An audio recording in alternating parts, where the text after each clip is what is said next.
Let's bring in Democratic Congressman Jim Himes of Connecticut. He is the ranking member of the House Intelligence Committee. Congressman, thanks for being with us. What more have we learned in the last week or so since this story broke about this guardsman, this air guardsman from Massachusetts? The working theory a while back was he was a guy who had access to documents, who was basically showing off online for his gaming buddies. But it appears there may be more here. Do we know anything else about his motive at this point?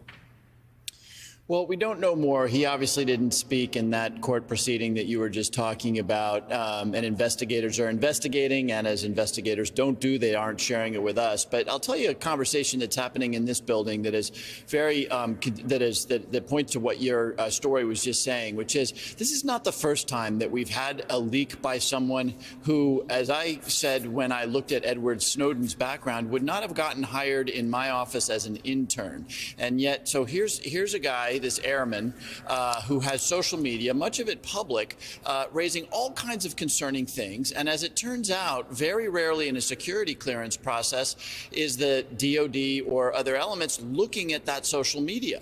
And it's just got people around here scratching their heads. Now, mind you, expressing a strong political opinion, constitutionally protected. But doing things like saying, I want to kill a lot of people, you would have thought that in a clearance process, that might have led to a follow-on conversation, and it didn't. Yeah. So Congressman, what can be done? I mean, I think I think most Americans look at this guy and say it's outrageous that he had clearance. You talked about Edward Snowden. We talk about Chelsea Manning. We can go down the list. Why is it so easy for these people to have access to some of the most secretive documents? It's easy because the technology is bad. Apparently, this airman could not only get access to information, to top secret information, he could print it out. I mean, there is no planet in which that makes any sense. You've got a culture problem. Look, this is a literally bottom to top problem, right? We had this happen with the president at Mar-a-Lago and 2 former vice presidents, and then you get this 21-year-old. This is a bottom to top problem.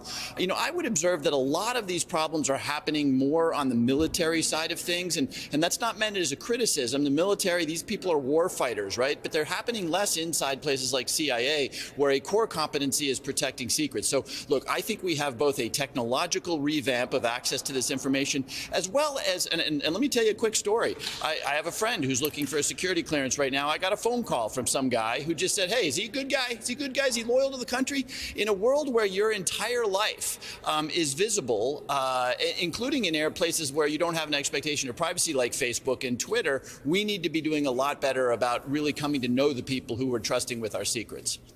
Congressman, there have been many news reports saying that we aren't even sure of the extent of the leaks yet, of how much information was put out there by the leaker. Do you have any sense in your capacity on the Intelligence Committee of how much damage was done? Well, yeah, it's always hard to know what you don't know, right? And, this kid, for longer than we thought, was actually taking this stuff out of the 109th Air Wing in Cape Cod, Massachusetts. And we just don't, until he cooperates fully, you just don't know what you don't know. So we don't know if there's a box somewhere, which, by the way, is, of course, why the prosecutors are trying to keep him in jail so that more damage can't be done. The intelligence community right now in the Pentagon is doing a damage assessment, just as they're doing, by the way, with the documents at Mar-a-Lago and the ones we were talking about months ago. It takes a little bit of time. It takes a long time to figure out what sources and methods might have been compromised. But yes, of course, the intelligence community and the Pentagon are doing that work. A lot more to answer here, including why a 21-year-old air guardsman can print out and walk out of a facility with that information. Ranking member of the House Intelligence Committee, Democratic Congressman Jim Himes of Connecticut. Thanks as always. We appreciate it.